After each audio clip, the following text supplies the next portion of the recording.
सियासत के सतरंजी बिसात पर कब बाजी पलट जाए और पिटा हुआ मोहरा भी बादशाहत कायम कर ले, कुछ कहा नहीं जा सकता। कुछ ऐसा ही सियासी सफर है सीतापुर के 4 बार सांसद रह चुके राजेश वर्मा का, जो 5वीं बार देश की सबसे बड़ी पंचायत अर्थात लोकसभा में सीतापुर की नुमाइंदगी करने के लिए एक बार फिर कमर कसकर तैयार हो चुके हैं। भाजपा ने उन्हें हैट्रिक लगाने के लिए एक बार फिर अपना प्रत्याशी घोषित कर दिया है। सांसद राजेश वर्मा के सीतापुर लोकसभा सीट से भाजपा प्रत्याशी घोषित होने के बाद बधाइयों का दौर शुरू हो गया है और अंदर खाने विरोध दर्ज कराने वाले लोग भी उनके पाले में खड़े हो गए हैं। सीतापुर की राजनीति में सांसद राजेश वर्मा का बड़ा नाम है। सत्तारूढ़ दल में उनकी पकड़ काफी मजबूत मानी जाती है। यही वजह है कि पार्टी के हर फैसले में उनकी राय को काफी महत्व दिया जाता है। चाहे भाजपा संगठन में पदाधिकारियों के चयन की बात हो या फिर चुनावी दौर में टिकट वितरण का मौका, हर आम और खास मौके पर सांसद राजेश वर्मा की राय अहम मायने रखती है। लेकिन क्या आपको मालूम है कि मौजूदा सांसद राजेश वर्मा को भी राजनीतिक पारी शुरू करने के साथ ही पराजय का सामना भी करना पड़ा था। हालांकि पराजय का स्वाद चखने के बाद सांसद राजेश वर्मा ने सियासत में कुछ ऐसा मुकाम हासिल किया कि वो सीतापुर में अपराजय बन गए और सीतापुर सीट पर नया रिकॉर्ड बनाने वाले सांसद भी। करीब 3 दशक पहले सियासत में बेहद सक्रिय रहने वाले प्रेमनाथ वर्मा का बड़ा कद हुआ करता था। उन्हें किसान नेता और कुर्मी बिरादरी के सिरमौर के तौर पर पहचान मिली हुई थी।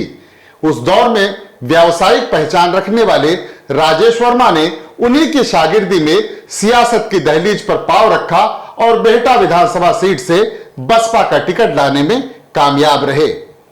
यह वो दौर था जब बसपा राजनीतिक रूप से अपना उत्थान करने में जुटी हुई थी। वर्ष 1996 में राजेश वर्मा ने विधानसभा का यह चुनाव बसपा के टिकट पर मजबूती से लड़ा, लेकिन इस चुनाव में उन्हें समाजवादी पार्टी के महेंद्र सिंह उर्फ झीन बाबू के हाथों पराजय का सामना करना पड़ा।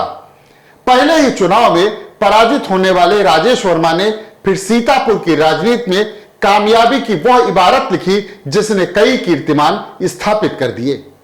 सांसद बनने के बाद धौरहरा लोकसभा क्षेत्र में उन्हें भले ही करारी शिकस्त मिली हो, लेकिन सीतापुर सीट पर वह अपराजय ही रहे। राजेश वर्मा सीतापुर लोकसभा सीट से बसपा के टिकट पर लगातार 100 बार सांसद निर्वाचित हुए। पहला चुनाव उन्होंने वर्ष 1999 में जीता, जबकि दूसरा चुनाव वर्ष 2004 में।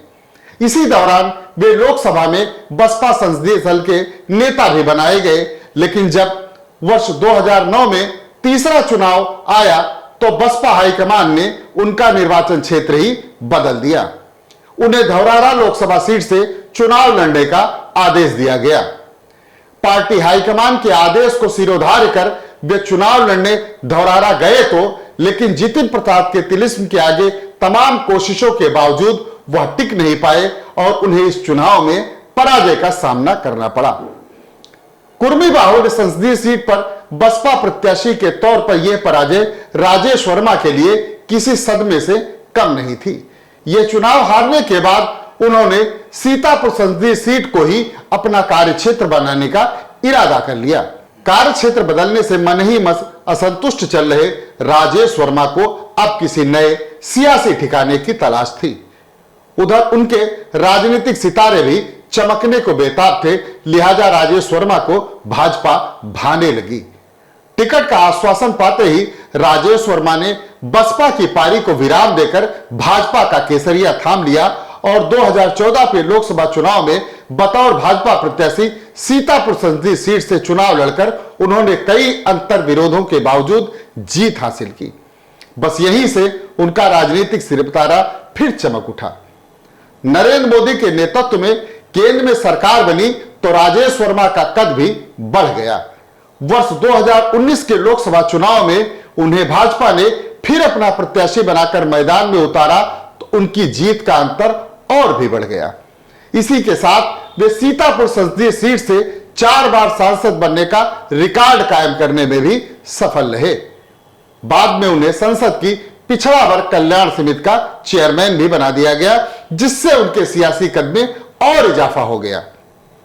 वर्ष 2024 के लोकसभा चुनाव के लिए भाजपा ने राजेश वर्मा को एक बार फिर अपना प्रत्याशी घोषित कर दिया है, जिसके बाद से राजेश वर्मा के समर्थकों में बेहद उत्साह है और बधाइयों का दौर भी लगातार जारी है।